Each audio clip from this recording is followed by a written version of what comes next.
to trigger. And the second target, first and second are still barely within, so it's okay, but that could be a rotation up and retest these levels. Is it possible? Yeah. Okay.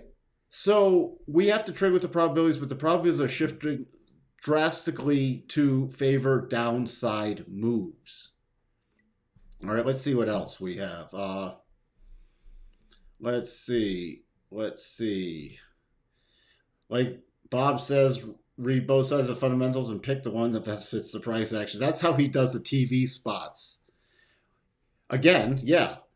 How do we do this? We have the analysis, and a lot of times he'll contact me and say, "Hey, give me your or give me your technicals on whatever crude, or give me your technicals on gold or silver or something," and I'll give him with the key levels, and he'll go, "All right," and he'll go, "Did you ever? Yeah, we just triggered a reversal pattern." He goes, "Okay," and I'm looking at the fundamentals of gold and everything with inflation. Well, I'm going to go on TV and the fundamentals, we're in bullish mode because of this, this, and this. But he did it from the technical perspective. And then he picked the fundamentals to match what the technical picture said. Because, you're going to go on like Bloomberg News and say, my business partner has this high probability double bottom system with a key reversal based off a divergence that says we should hit 1925 before getting into another sell signal. You think that's going to be interesting TV? No, everybody's going to go, oh boy. That's why I'm not on TV. Because that's the kind of stuff I would say. They'd say, well, what's the fun? I'd say it's inflation. We're in inflation. Buy gold. And here's the patterns and here's the technicals. But they don't want that on TV. Okay, you're on autopilot. I hope both hands are on the wheel and you're not using one of those cheat devices. The only reason the market goes down is because people are selling. That is true. When you have more sellers than buyers, the market will go down. And when you have more buyers than sellers, the market will go up. And why do you tend to get rip your face off rallies in bear markets or in downward markets? Because not only do you have buyers stepping in who are trying to catch a bottom, you also have people who are short that now have to cover, and that's where you get the rip your face off rallies. And once they start, then people think, oh, the bottom's in, it's self-feeding until it peters out. And, then you have the sellers coming back in and the shorts coming back in and saying, okay, I think this is a little overdone and I want to unwind more stuff. So let's start selling again. I didn't hold my puts over this long weekend. I hope for a rally in the morning to reload.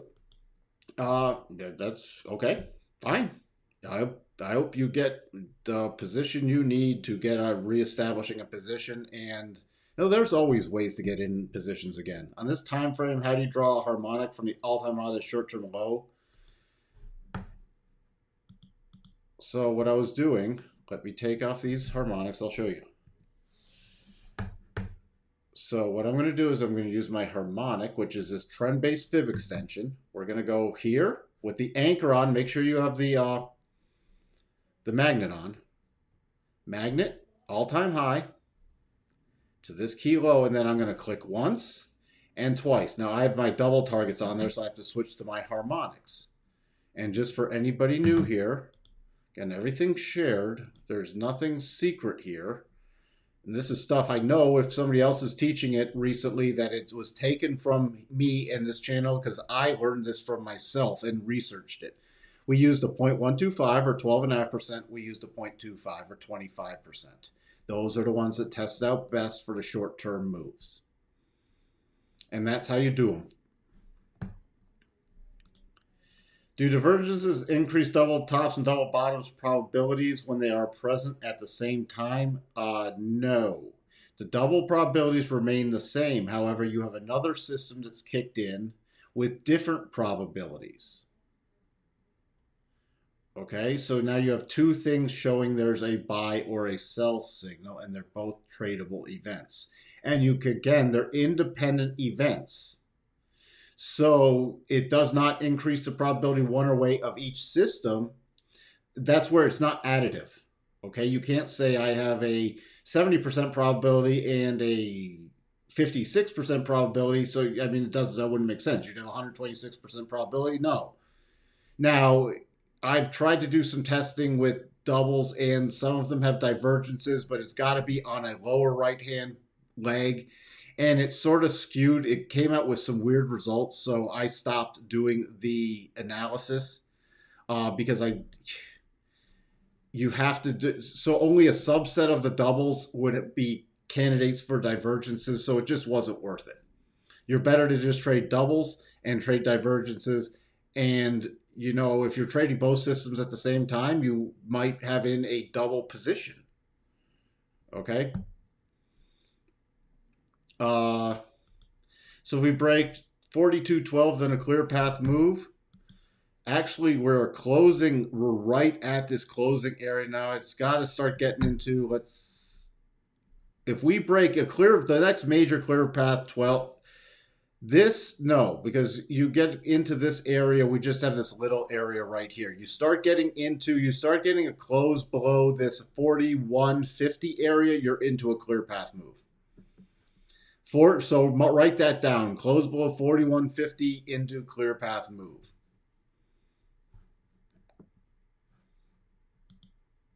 Okay.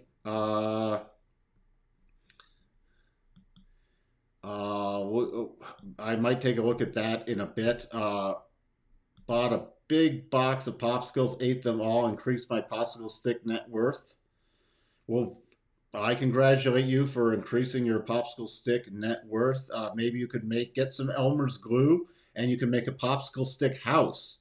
Because real estate, is a good long-term investment. So you could build a popsicle stick house and then you could be diversified into real estate. You are welcome, Ken. I am glad they are helpful. I'm just trying to share as much information as I can with people to get them thinking about things. And the more I can share and maybe one thing sticks, then it helps you long term. You are welcome, Amit. Rich, we can take a look at that too. Let me get through some of this market overview. We can take a look at Euro Pound. You're welcome, Jake. What's up, Didier? What's up? Sup? All right, so let's back to the S&P. Still waiting for those long-term signals to officially trigger. Where my key area still with support, we have a harmonic and the target of the double still down here at this 42.90 area, 42.91, 42.88. So on selling tomorrow, overnight, tomorrow, or even Tuesday morning, that's going to be my first key target area. Then my next, with the significant level, 42.60, and the next harmonic, 42.54. That is my next target, then 42.12. Okay, so those are my downside targets on weakness. My upside, by the way, we did close. See here, this is why I leave some of these lines on. We closed below the 62.5% from this run-up. So now the probabilities also favor continued lower prices. That does not mean you can't have rallies, but it continues favoring a retest of this low area. Keep that in mind. On a rally, now let's look for some other significance in here. Let's bump down this level. We're just using, look at right here. You can use these charts. It's so helpful. Why is this significant? Because look, this was a close. All right, key close right here. Let me move this out of the way. Key close. Huge sell-off and rally back. All right, and getting back above that level. Retesting, this being resistance, then close above that. Tried to dip below it here. Closed still above it, rallied back up rotation zone, closed below it. Now this level, and it's a little zone about 43.93 to about 43.89. That would be my first level of resistance on a rally. Where do you think my next level of resistance would be? Well, let's take a look at this. Now, why am I gravitating here? We have a key close here. All right, and a high. So this would be minor, but it also reinforces Friday's high. So that would be a minor level. So on the next level up, I'd be targeting 44.11. So let's say we start getting strong momentum bars up. We start getting through 43.89. I'm targeting 44.11. to the top of the rotation zone, coming in with this low from the 16th. So I look at highs and lows, yes, but I need to have reinforcing price action there. So we have a lot of resistance up here between 44.11 to about 44.21. So on a stronger rally, that would be my first area. We get above there. There's going to be some people leaning against this 44.39 area, which was the trigger point for this double top. But my next major area, we have this key close. Couldn't close below, couldn't close below, couldn't close below. Finally closed below, but then it retested this area, almost closed back on it. Top of the rotation zone, 44.68. So those are my upside targets. And then you get above there without making new lows that blows out this double, then we might have a potential double trigger with then I have targets the upside. So now I have all my targets laid out to the downside and the upside. What does it favor? We still favor downward price action. Why? The rotation zone is in bearish mode on the daily. The rotation zone on the weekly is in bearish mode. The rotation zone on the 4-hour is in bearish mode. So I am favoring bearish mode. And I gave you the targets. That's how I put together my trade. Does that mean we can't rally? No. But if it's going to take something like momentum bars or a little short-term double bottom, which we maybe have, maybe be horribly sloppy, but let's take a look. Looks nice on that 1 hour, but let's see. We have to check with this is against the rotation zone, so I'm using conservative targets. All right. Does not, won't trade that using the doubles. Why? With this big hitch, this is the move that started it. And look where the second target is. It's beyond the candle bodies. So it tests out at lower probabilities. Okay, so I will not use that as a double bottom. Does that mean, let me show you something though, on a 1 hour basis. So just ignore these other lines. Just go off this line that I'm talking about right now. Right near this peak, but look at this. Support, support, support, break, sell off. Trying to get above it, can't. Declining rotation zone.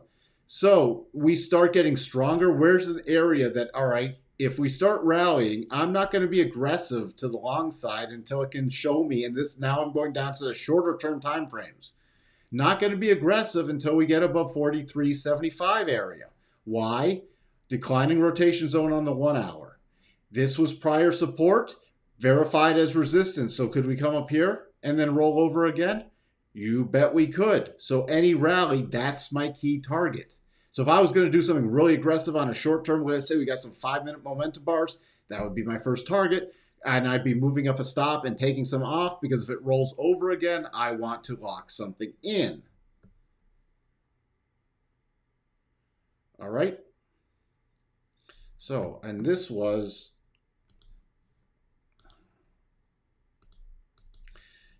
and look at this. This was a double. I had to get down. This is where you start going through all the time frames. And this was Friday afternoon. I remember this one very clearly. Double, trigger, first and second targets hit. Not the third target hit, but could we easily resume trading and hit this target even tonight? Yep. So I will on any bearish mode because the future's open in about an hour and a half. I still have downside targets. I'm just not going to leave them on the chart right now because I can redraw them. But we have a whole trading plan. That's exactly how I develop this kind of stuff. That's exactly what I do. And it doesn't matter if this is the S&P. I can do the same thing in the NASDAQ. I can do the same thing in a stock. That's how I come up with levels. And then I let the market instruct me with what to do. On a shorter term basis. On a longer term basis, I'm favoring lower prices. On a shorter term basis, we could bounce, we could roll over, but I have my targets either way. Is the market open tomorrow? The future's open tonight. The stocks are not open. Again, tomorrow, stocks not open. However, Is that for, yeah, after the close on Monday? Yeah, you see, you still have some companies reporting even though the stocks are not open. But the futures are open. And the futures are so tradable now. And I think more people should trade the futures, especially when it gets a little more challenging in stocks. Because you can even trade the micro futures, and it's not a lot of risk. They have micro futures for the S&P, micro futures for the Nasdaq, right there. Micro futures for crude. You can trade all day long with that and keep your risk really contained. And there's fantastic trading in them, and the levels work really well. Oil markets. Well, we'll take a look at oil. I didn't know what that was in reference to. When you just type in, and I'm not picking on you, Abraham, but when you type in something like oil markets question mark, unless I know exactly when that question popped up, I don't have a reference point. That 43.90 ES also happens to be a 58% retracement from the spike low to the run up high. Very good point, which I've pulled off some of those levels, but the spike low to the run up high, because I try to declutter my charts, but this, you know how we do this. Well, that's even below. For my spike low to the run up high, that would be 35.50. But look at this. We look at these lines. Look at this line. Remember here? We came up with this significant level right here around 3,700, 36.92. Look at that. Or this one right here, 38.19. That's a 37.5% harmonic. And the 50% for that whole run up would be 3,500 with this key resistance point. All right. Boy, I got sidetracked. I'm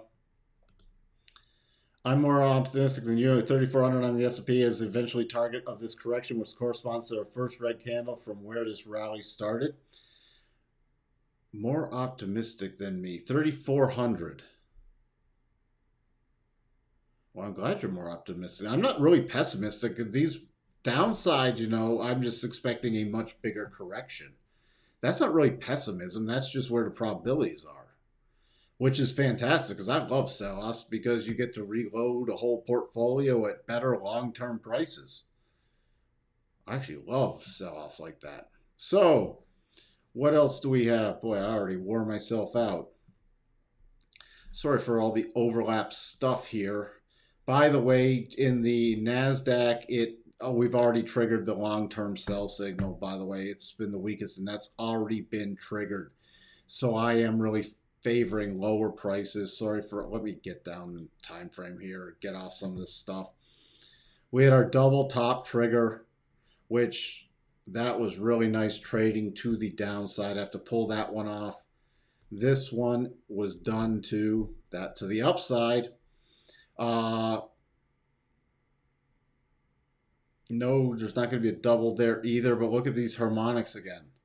Remember, we had these harmonics from this low. Let me show you here. That's why these harmonics are so great to help you find levels and fine-tune your levels. So these harmonics gave me, you can see that little spike low hit it, and then that gave me this next cluster at 13,900, and both those were hit. So those are done for now. The next major target area I'm just watching for to the downside is 13,837. Then this 13,706 to 13,663. If we go through there, the next major level would be 13,418. The next minor level would be 13,511. I'm doing a reverse harmonic there. So that's my downside targets, but I'll be really focused tonight and tomorrow on 13,838 to the downside. To the upside, it's going to be somewhat similar to the S&P, but not exactly. So this was support, resistance. So my first target to the upside is 14,140. Then, why am I drawing on this one? Then, that's 14,140.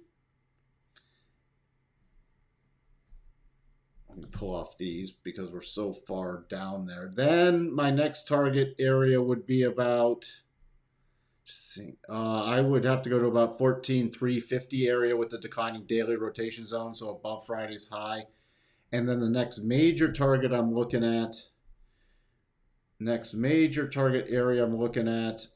is about 14.6.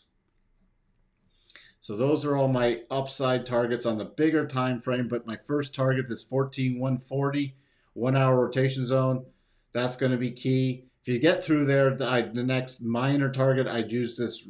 The first minor target would be 14,241. Then I'd be using 14,281. Why? This is an advanced clear path move in here. And this is the breakdown area. And then you have the major resistance area top. Let's see. Mike, do you feel the SPY is easier to trade than the QQQ? Yes. Yes. The QQQs and the NASDAQ, this holds true for the NASDAQ mini futures also. It's a little more whippy. And it's easier to blow through levels. The S&P-Y and the S&P-E mini is so deep. The levels are slightly better on it. Okay.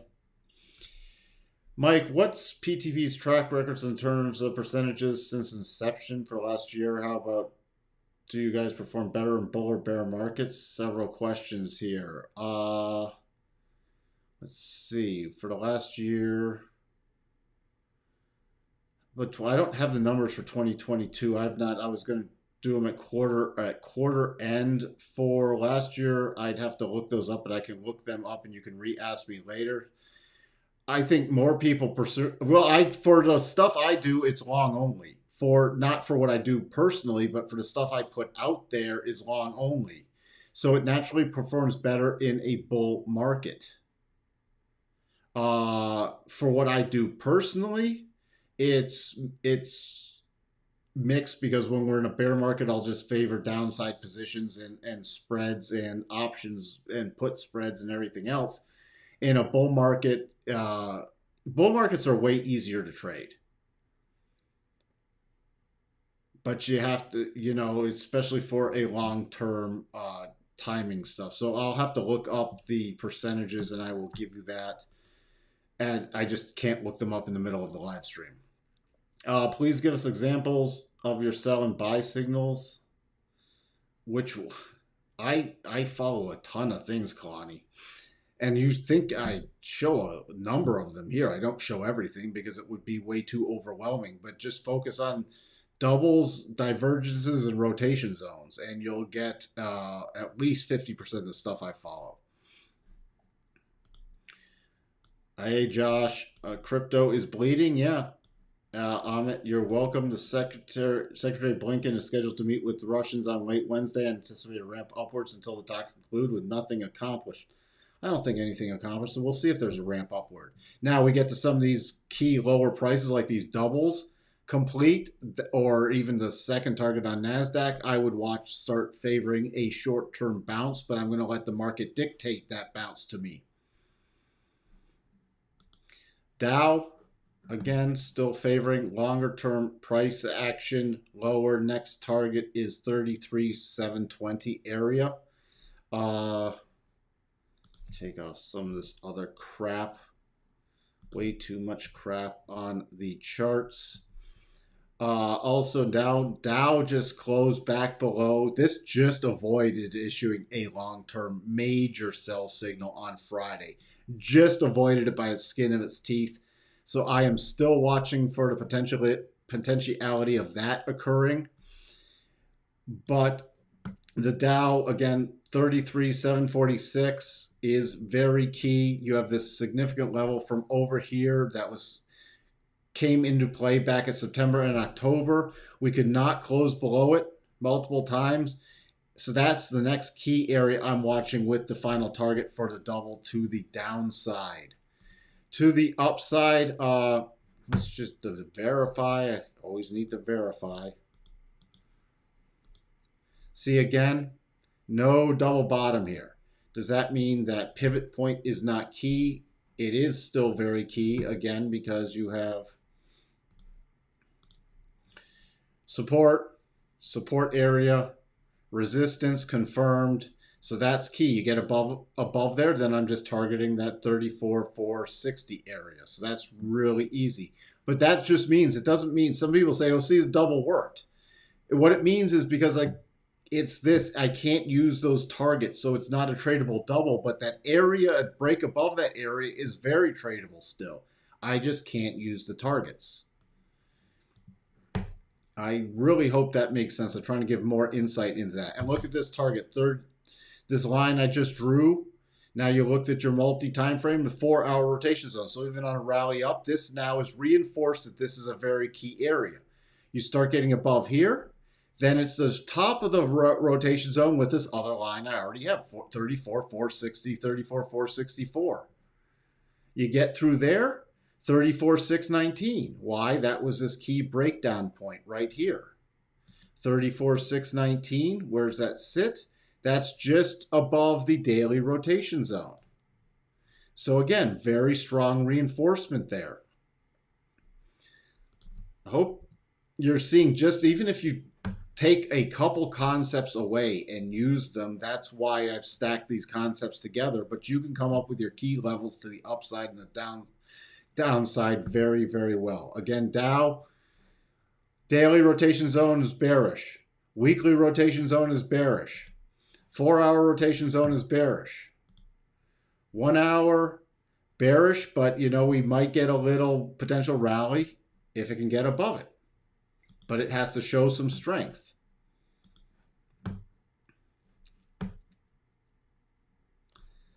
Russell.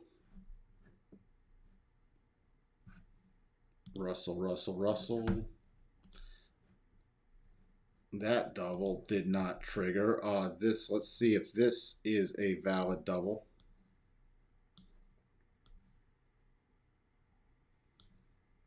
Now, Russell still has a valid double. It's the only one that did. Because the second target is this is the move that started it. The second target is within the move that started it. So I would be targeting about 2038 to about 2036 as stop raising if this were to trigger. 2044 would be my major target on that. Then you get it back up here. It just happens to be with a significant level at 2050. So you have major resistance up there. This double that was triggered from way back when, at the end of January, is still in play. It needs to get back down into this area before it's off the table. So if we do get the rally, this is one of the areas. The Russell's holding up pretty well. We do have a potential double, and you also see that double hits the high from Friday. So we start rallying. The first two markets I'm going to look at, the S&P and the Russell. Those are my first two for upside plays. For downside plays, the weakest thing has been the NASDAQ, so that was my first target for the downside, and then it's the S&P. Last would be the Russell because it's been holding up the best so far. Crude, still crude. We had the topping thing, finally got the pullback, little rally. I mean, this is going to keep trading on the Russia thing. Possibly a bottom put in with the 25% retracement. Let me pull off some of this stuff too. We don't need that on there anymore since we hit all those key levels and we've got the bigger pullback. So now I have to reset everything. What do I need to confirm this? I need it back to above the 12.5%, which takes it above Thursday's high also. So we get back above about 91.50. That's a confirmed rotation back up. Until we get that, also a close then above Friday's high is a buy trigger. And that would be in front of the weekly rotation zone. So that has to be with a tight stop below Friday's low. If we don't trigger that and we sell off again, where am I targeting? I'm targeting my next area is about 86.50 about 86.50. If we drop below that, then I'm coming back into about 84.25. Gold starting to watch for another topping pattern. Uh, Short-term topping pattern and a pullback right against the harmonic levels. If we do continue to rally, 1917 is my next major target. Silver, same thing. My next target is 24.21, and then above there, I'm targeting about 24.46 to 24.50. But I'm watching for more of the pullback in gold. Notes coming right up here. We have this double. Still watching. It's what was the high here on Friday? 126.25.5, 126.25.5. So this has not traded through, so it's technically not confirmed. But we start getting above that, and if we start rallying above 127, I'm watching 127.13, 127.23, 128.01. What's interesting with the notes is that's going to take me back to the weekly rotation zone area and get off this tremendously oversold condition. And then I will look to, there will be, again, more shortable opportunities in notes. Dollar index still caught in the middle. And since we talked earlier, what you had EUR, let's first look at EUR USD. I know it was EUR GPD that was, I mean, this is really, I'm just watching on the euro dollar. I'm watching this 112.78 or 112.80. By the way, a couple key things you should take away from if you're trading FX is start looking at the last digits, and 80s and 20s are key. So beyond that, 112.80 is key. 112.20s are key. I'm watching for that. If that breaks down, then I'm watching for a retest of this 111.40 area. To the upside, I'm not bullish again until we get above about 113.80. 113.80, then I'd watch for a retest of this 115 area. Now, in terms of Euro GBP, Euro Pound, let's see what we have here. So I know Rich typed that in. Euro Pound for long-term buying opportunity around 0.832 zone, 832, which is right where it is long-term.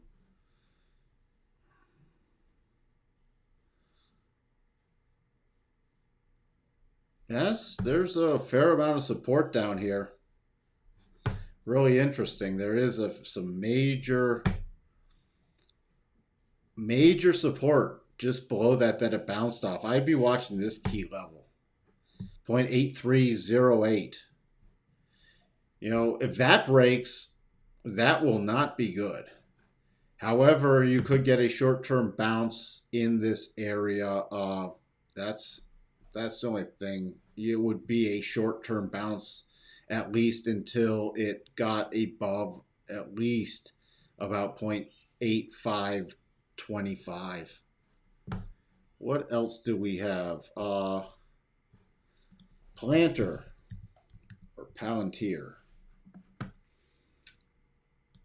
Again, I was thinking of doing more stocks tomorrow afternoon. Even though the market's closed, doing some more stock prep tomorrow afternoon. If anyone's interested, I'll probably put out a live stream then. Palantir.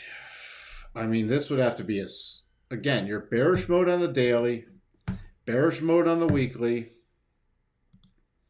bearish mode on the 4 hour. So anything here would just be a super short-term bounce play. The only thing I don't like trading these because you're trading against all the key metrics, so it can roll over. But if you had to play this above about 11.15, you're into a clear path move with a target of about 11.48, 11.50. So that's 11.48, 11.50. Little pause right there. Yeah, 11.50 to 11.61 would be my first major target.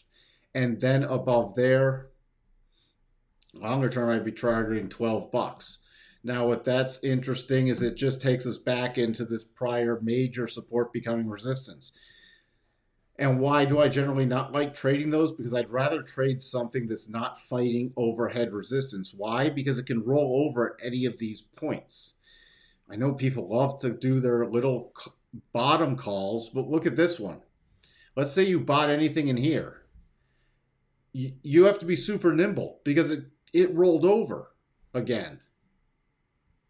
See, this is you're fighting the long. Like if you bought in here, it rolled over again. A little buy here, rolled over again, rolled over again. And yeah, one of these, but why don't try to call the absolute bottoms is because, look, this could rally, backfill, and then set up. All right, now maybe we get a double, maybe we get a backfill, and then some momentum to the upside, work off some of this weekly rotation zone. You know, we tapped it once and then start putting in a longer term bottoming pattern. That's what I'm more interested in rather than trying to catch these little bounces. I'd rather play strong things to the upside than trying to call a bottom in Palantir. Now, if especially if NASDAQ rallies, will this probably rally? Yeah. And I gave you the targets, the upside, but you have to be really nimble and really quick and manage your stops and not let anything turn into a losing position.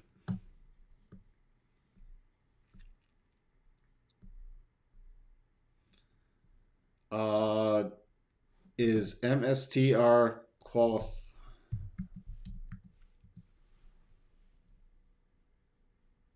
On what you had this qualify as a double bottom. That did.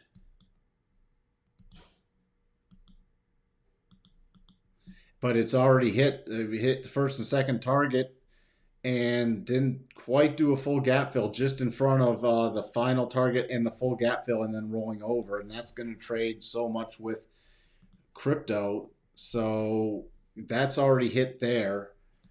On the short-term basis, you had this little mini double, but that's on a 15-minute basis, and you're fighting a long-term declining thing. So that would just be a super aggressive trade, hitting stop reduction. So if that again trades back down to 389, 390, trade is over. But you can use those levels to the upside if you need them, 402 and 404. But other than that, see, again, you're trying to longer term, just back to weekly rotation zone. And then even if it rallies a bit more, 486 is some pretty major resistance. We could even bump this down to about 450. And you get above 450, your only targets are then to me to right around 500. So you might have a little room to run, but I'm not bullish on this long term. Anyway, let's take a quick look at crypto. I was looking at it earlier. Remember, crypto,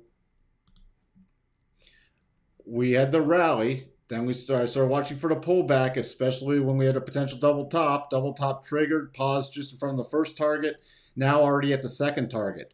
And now, by the way, I went with the aggressive targets because of the volatility in Bitcoin right now. So the next target down for me is about 37,300. We break below 37,300. I'm targeting about 35,000. We get below 35,000. I'm back to most recent lows. Ethereum also double. This is using conservative targets. And let me take off that line too. We already hit the first. We're getting close to that second target. Second target is coming in 25.53, then 24.61.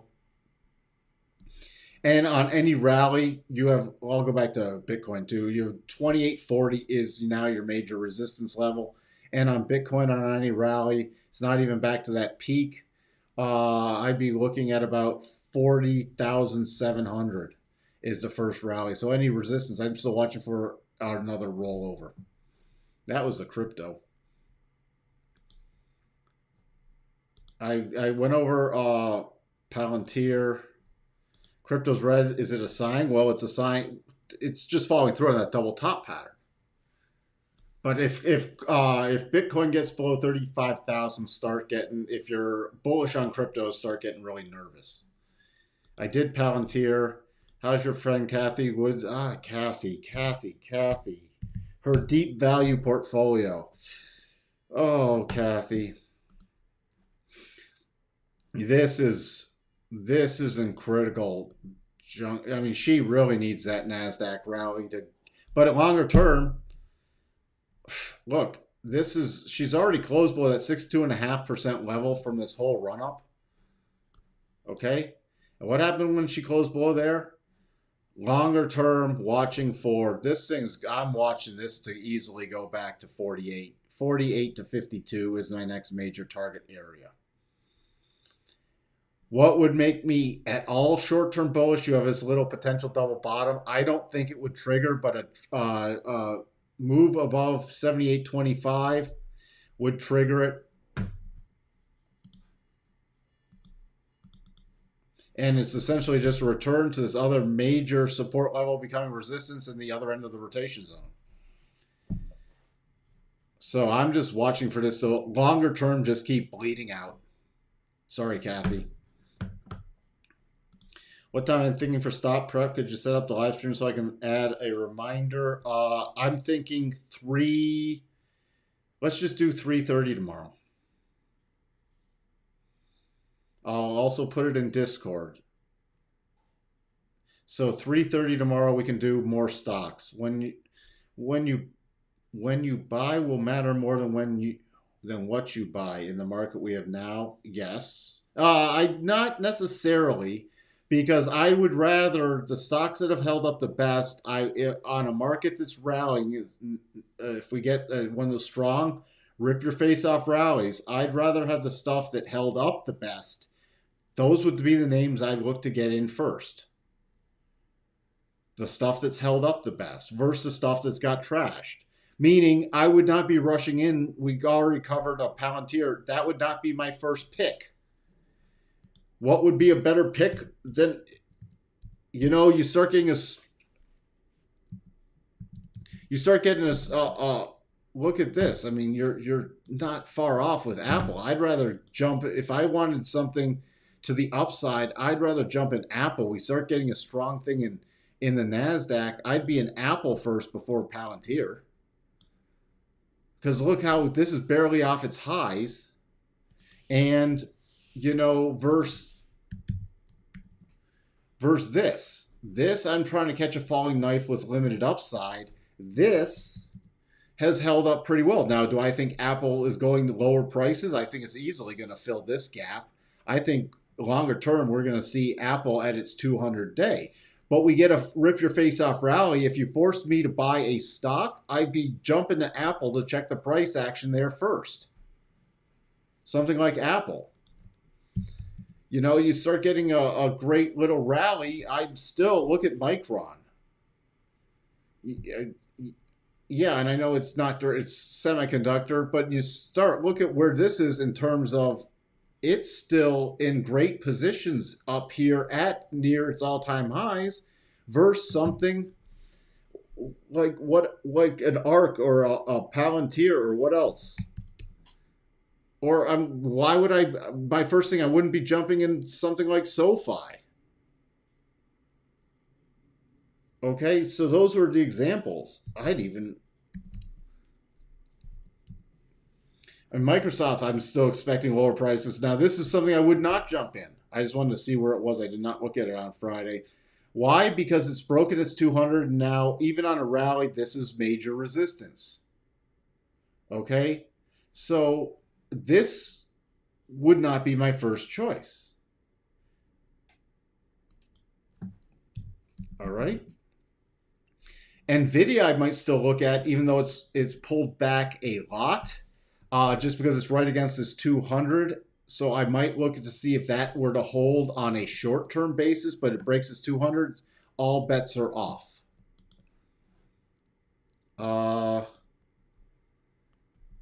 Hey, Mike, EWZ is a Brazil ETF for discussion the other day. It looks strong. Let's take a look. EWZ. Yeah, see, all right. It's back to its 200. Oh, this could be a great long-term play. Now, this is something, even though it's still below its 200, I'd be watching for this on any pullbacks. It's a little overextended. Oh, this could be great on some pullbacks, though. You know, you get some pullbacks in this, or even around the 32.50, 32.25, 32.50 area. That could be ripe for a nice little bump up to it. It's already softening the area of the 200. Remember, the 200 is an area. It's not a brick wall. I've considered this softening it once. You get a pullback, make another run, soften it twice. So this could be very interesting on a pullback. EWZ. What's your long-term target on the NAS?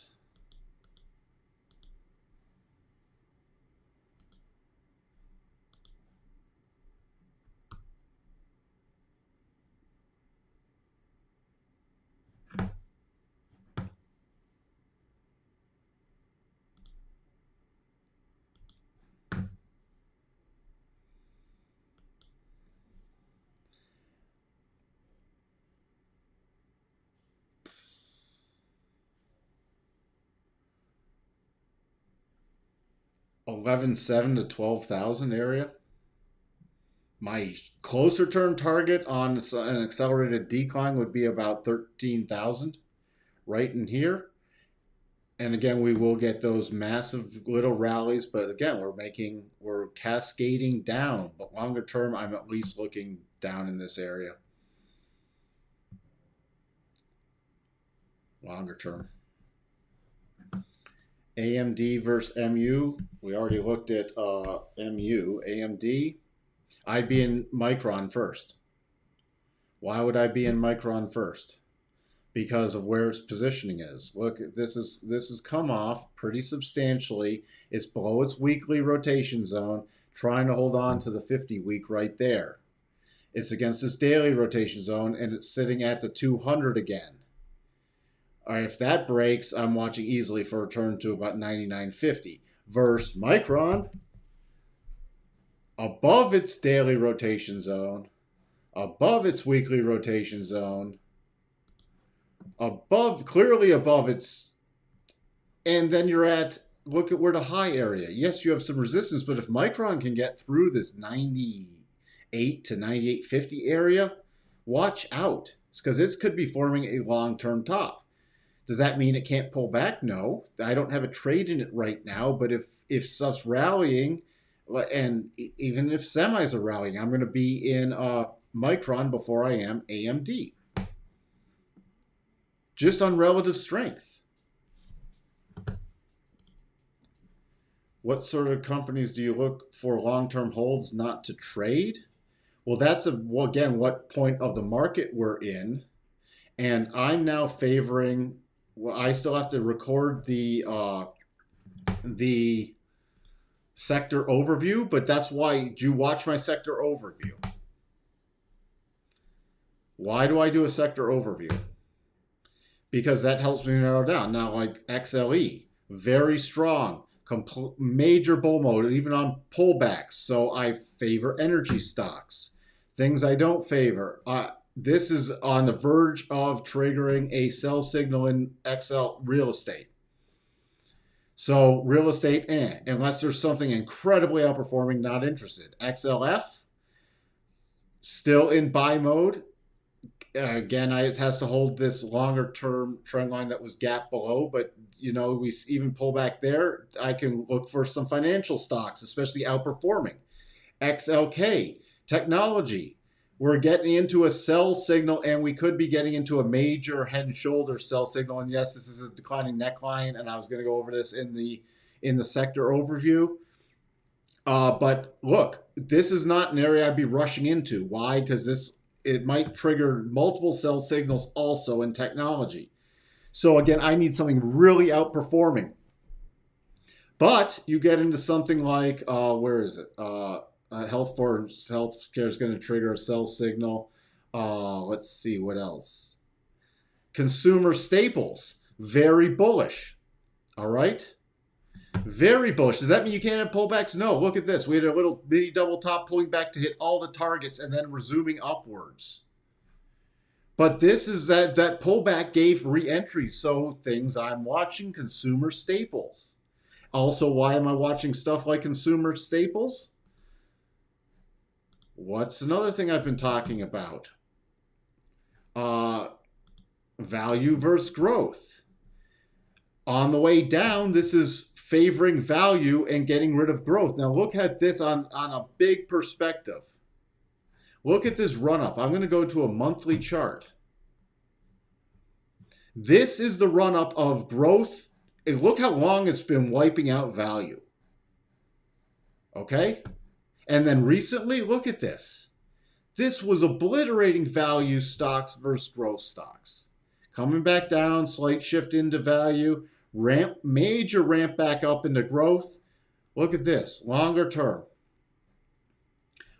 I know you can spot this pattern. So guess now, if you think about it, let's say we get below this 187 area on at least a weekly close below there, you're triggering a massive, and we still could have a massive on this other system. I follow a massive sell signal. It's not happened yet, but we get a massive sell signal. You could retrace these levels back to where we were breaking out from end of November of 18. Guess what? We start triggering this. I'm all in on things that fall in the value category, and I'm continuing to not look at anything in growth unless there's major outperformance. Why? This whole period, I mean, this has been in buy mode since, really, it's been in buy mode since 07. It had, I think there was a little blip where it was a couple months sell period in here where it was out of everything. Other than that, it's been in buy mode since 07. But can that unwind? Can you see this go into value stocks for months? Yeah. So would I be rushing into growth stocks then? No. Does that mean you won't have rallies? Of course you'll have rallies in growth stocks. Just like this. When we saw that rally in the NASDAQ, you saw the money rushing into growth. Did it last? No. It rolled back over. That's where I want you to think about the macro pattern, and it's going to help your trading and investing. All right? Not only trading, because trading can be very short term, but I want to be in the stuff that's most likely to go up, not the stuff that's swimming against the current.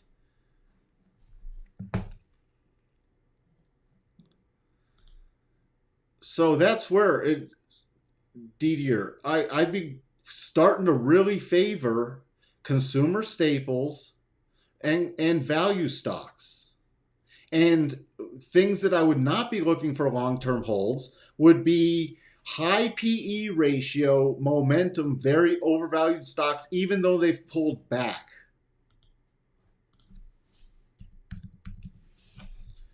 Google, we had that gap from earnings, filling that gap. No, I'm not interested in Google right now. Do I think we will have rallies? Yeah. Am I interested in it? No. At least it's still holding up somewhat, but now you've got weekly in bear mode. Daily, which you popped above it with earnings, but then collapsed back below it, back in bear mode. And this is horrible. The fact that it had its major earnings, but then collapsed, filled the gap, and now it's continued lower and back below its 200. No, I'm not touching it. Why? Because yes, we could easily rally back to 27.38 and then roll over again. So this is what people are saying. Well, I could buy it at 2,600 and it could get back to 2,700. Okay, look, I'd rather be buying it. I'd rather if this, and it, again, we're favoring all sorts of further decline in price action. But I'd rather buy this thing right around 2000s again, potentially. I'd rather get in something longer term. Even before that, even at 2300, it could be buy signals. I'm not chasing this up here when the probabilities aren't there. So no, I would not be in Google right now. That's not to say we won't have bounces. You will have bounces, but then you're fighting, okay, like this little bounce. Well, now lower. Even this bounce, big bounce. But look, unless you bought in this little section, you're back underwater. Do you see where this is why the timing with this stuff is so hard, especially when you have the sectors against you? Like the technology sector is not doing well, and it's liquidating stuff in technology. Will there be buys? Yeah. Do I have a buy tomorrow? No. End use on fire after Warren Buffett's $1 billion investment.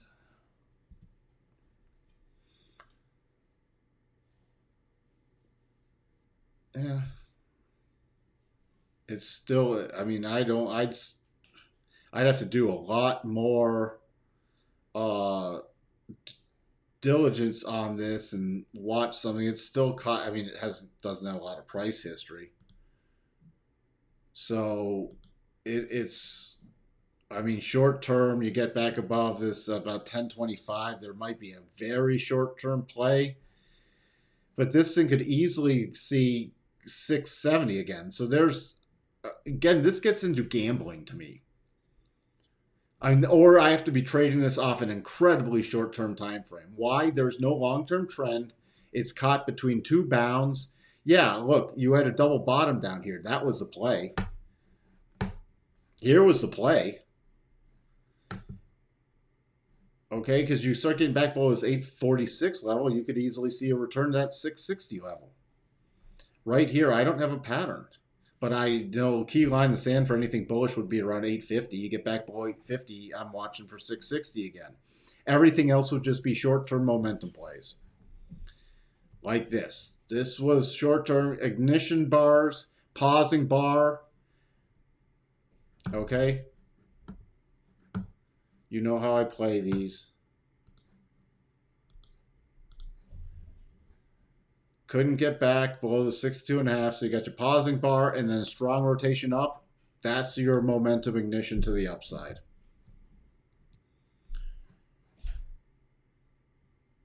And then the reverse happens to the downside, then it just bled out. So long term, I'm not interested in anything in that yet. Hey, Mike, what point do you consider a new trend established? Thinking about the daily major indices, looks like new lower highs and lower lows. Well, I like to start seeing higher lows and higher highs, and I at least like to see a shift in the daily rotation zone to back to bullish mode. And again, remember, I'm not trying to call the absolute low in anything. I'm trying to wait till something is established. Also, you're going to have stuff like horizontal channel bottoming patterns that now are breaking out. You can get doubles. So once we start getting some major bottoming patterns that are confirmed and the rotation zone, at least in the daily, shifting back into bullish mode, then I can start watching for longer term potentially. And then I'll use my other system. You know, I'll use my other system to watch for stuff longer term. Okay, so I mean, this thing was in bull mode since May of 20. Okay, so and it's still technically in bull mode. This is very patient with getting turning points, and it's not just watching a moving average, by the way. It's a combination of stuff because that keeps you out of getting whipsawed. But this is also, that would be a way. And again, I'm not trying to call this because why? Because this could have bounced and then rolled over again. Now you had the Fed with their massive pumping scheme, but this had multiple opportunities to still roll over. But once it shifts to buy mode, then fine. Then I'm long-term bullish again. And long-term bullish since May. And it's still technically long-term bullish. Again, you don't want to be in something like this. There's been other short-term sell signals which taken advantage of. But you don't want to try to get out too early on a major long-term trend. You want to stay with a major long-term trend for as long as possible. So I said on Friday, there were a number of things that nearly triggered with long-term reversals that have not. But just as we still have short-term bearish patterns. I answered your question with Tyler. How low PE can INTC get? Let's see, where's the PE now?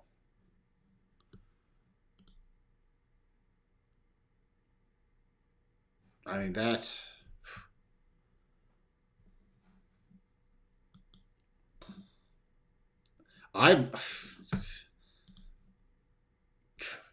you know, I'd be starting to watch for a potential bottoming play in Intel with that PE. But then I'm watching for some kind of a major, because again, this is not the only interesting thing about Intel is down here. Look at all the support. So if there's a shorter term reversal pattern, I'm going to add this to my list actually. Shorter term reversal pattern with a tight stop below this key area could be very, very interesting on Intel because of how beat up, and the PE is starting to get very attractive for a longer term play, and I can keep a tight stop. But from a technical perspective, don't have a bottoming pattern in bearish mode on the daily or on the weekly, in bearish mode on the daily. The only short-term play I'd start watching for is a potential gap fill, but that would be a short-term play, and I might hold a little in case we do get a stronger rally, but this is still more likely to roll over, and there is no long-term bottoming basing form yet. So anything would be trying to catch a little bounce in here. It is starting to get attractive from a PE area. There's actually a daily buy signal on a close above Friday's high, but that would just be for a gap fill trade. Do I have anything on the weekly? No, not yet.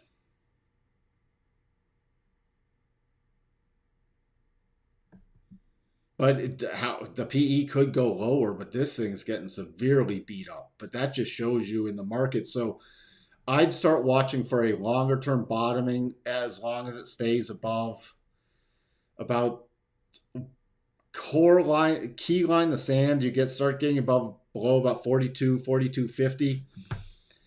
That I wouldn't start watching for another bottom back into the mid 30s. This could form at least a temporary bottom, though, so that's something I need to look a little stronger at. I'm in the middle of recording it. As soon as it's done recording, again, I'm not just trying to pump something out to pump something out. I'm trying to make sure I get all the rules clear and get everything clear so everybody can just follow it. And again, I'm putting it out there now because of the market environment we're in. I wasn't actually going to release it, but I'm going to release it and just get it out there so people can get a sane picture of long-term stuff and then a sane picture of when they might consider getting back in. Mike, in 3 years I've been following you. It's been that long? It's been that long?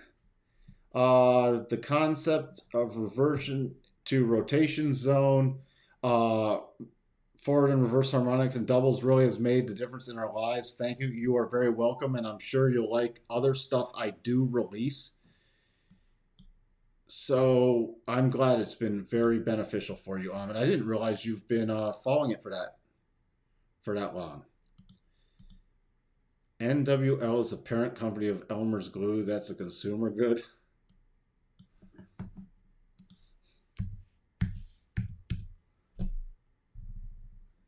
And look at this is nice. I've not looked at NWL.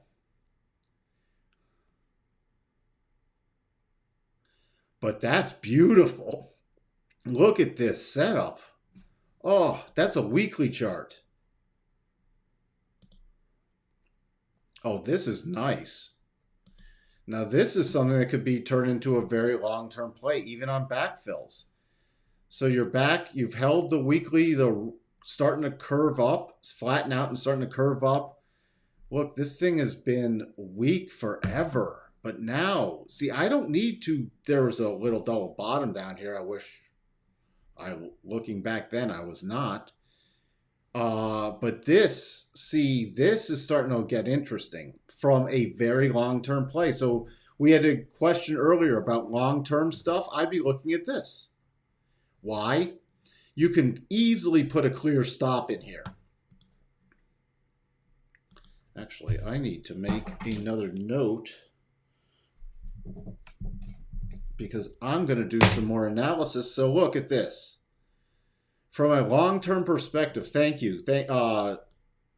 Thank you, W browser.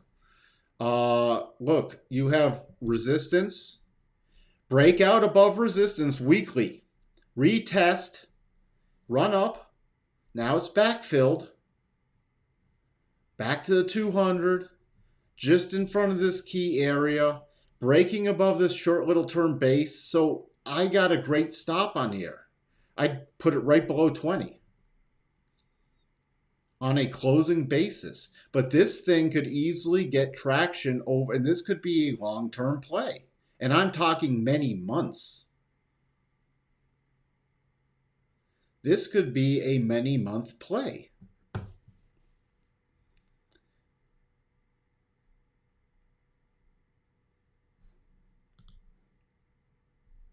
Even here, you know, back above the 200, this is prior daily resistance becoming support, rising rotation zone now. So even on pullbacks to 25, 24.75, fantastic.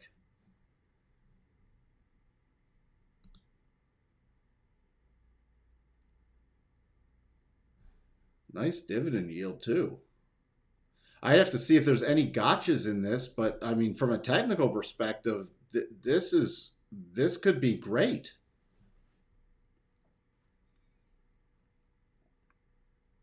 Manufacturing industrial conglomerates. So yeah, that's the kind of play that's something. Would I be day trading that? No. Would I be investing? Quite possibly. That's why I made another note. This is something you'd put in a portfolio. I'd put in a long-term alert. Don't even need a stop in the market, just long-term alerts way down here. And as long as we're above there, I position size accordingly, and then it's, you know, something you check in on periodically. Come up with your some longer term targets. Again, it gave you warning signs to get out too. What was this up here? Massive, look at that.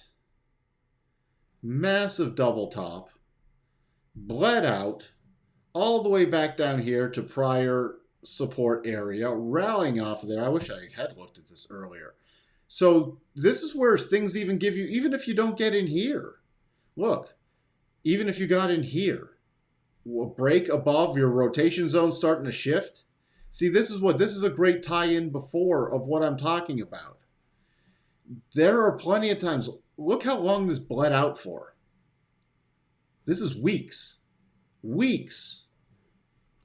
How many on the months? Since it triggered the double top. 1, 2, 3, 4, 5, 6, 7, 8, 9, 10, 11, 12. So when did this trigger?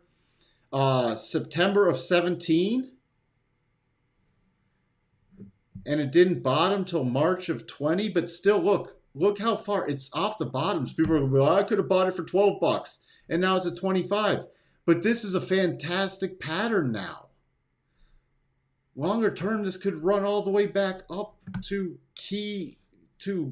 a lot higher prices. So I'm interested in this longer term because it's put in a base. But I don't need to buy when it's 12 if this is when the probabilities are really starting to firm up. Why does that happen sometimes?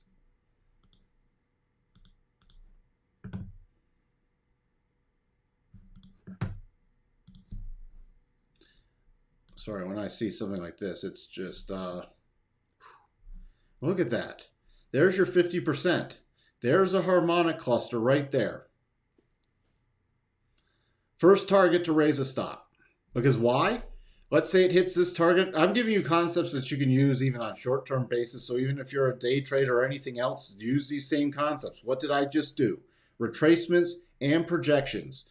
Because here, what we're in an advanced clear path move, not a lot of stopping points. But look at what everything just gave me. And this is another good teaching lesson, then I'll wrap it up. Look at this. Advanced clear path move, just purely based off price action.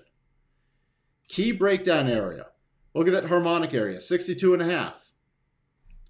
Another key target. Why am I looking at this? For raising a stop. So you start with a stop down here. You get up here. Hey, we're back above. Look at, all right, so we were making lower highs, lower lows. Now we've made a higher high and a higher low. Come back up here. You get to this harmonic, higher high. Do I want my stop all the way down here? No, because I'm going to raise it right above like the around this $25 area because that's where the weekly 200 is. And, you know, it can even come back, backfill, and test this key support area and not get below that. So now I've eliminated risk. I've raised a stop. Next little area, raise a stop, could be around 35. Area to maybe unwind some profits, around 38, 50, 38. You know, and raise a stop again. Then watch on a backfill, maybe get another buy signal. But I've just come up with key levels. Raise stop, maybe take some profits. I'm talking that this could be a many months trade or many weeks trade. But we've just used concepts that you can apply. If this was a 5-minute chart, you'd do the same thing. Okay? With those simple concepts, and we don't need a bunch of, you know, I will watch a couple other things, but even if I erased everything else, even if I erased the rotation zones,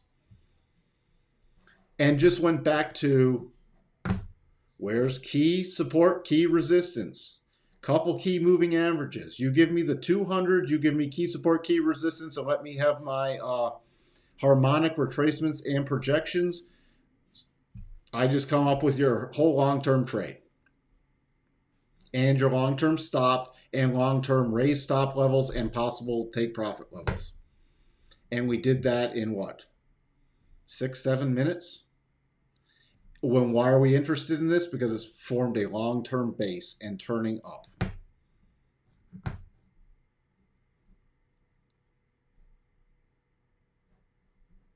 So I hope that sheds now you could do the same thing for day trade. Just trade in the direction of where the daily patterns are giving you, but still use the same techniques.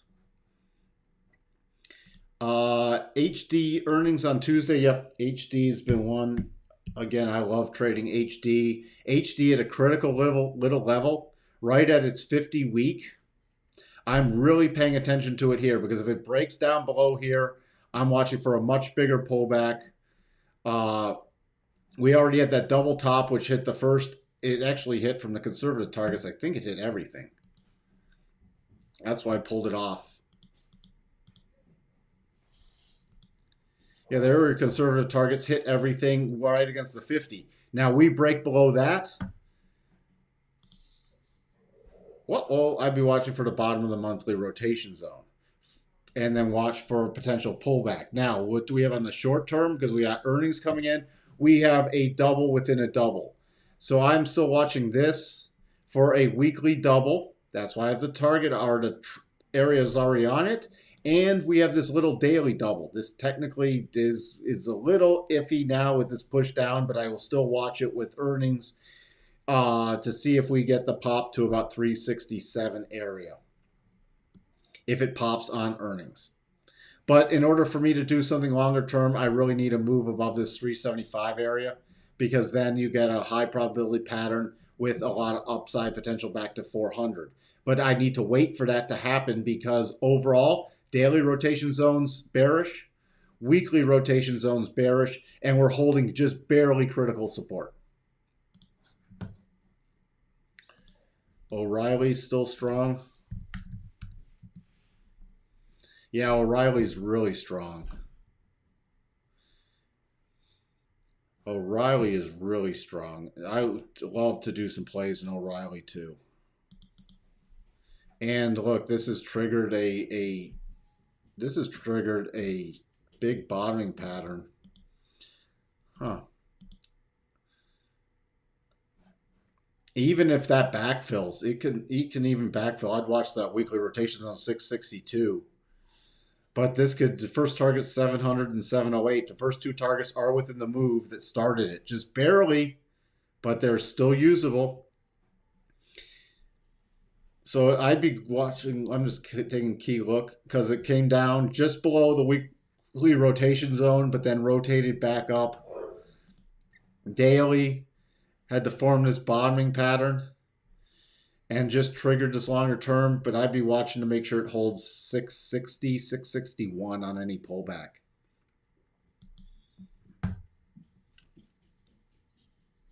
Like you said, my popsicle sticks and glue. Well, you keep getting the glue, and you keep NWL making more glue there. Mike, he's in love with NWL. LOL. Hey, when you find great plays, you gotta do the analysis. You are welcome. I'm going to wrap this up. I'm not seeing anything else. Again, thank you for all the nice comments. Thank you for sticking around on your Sunday afternoon. I know, well, maybe you shouldn't have better things to do because this could be very instructive. But if you're tuning in, again, if you're tuning in on a recap, please do consider subscribing, ringing that bell, and hitting the like button, especially ringing that bell so you know when videos go up and we do live streams. If you're not a member of our Discord server, it's only a very inexpensive one-time fee just for admin costs. Please do consider subscribing because I put up when I'm going live streams in there. I appreciate everybody's comments and feedback, sharing time. Again, if you want to look at some more stocks, I'll come on tomorrow, 3:30 Central Time. You can look at some more stocks and quickly recap what the futures did to fine-tune our trading for Tuesday. With that, hope everyone has a great rest of their Sunday evening, and I will talk to everyone later. Bye for now.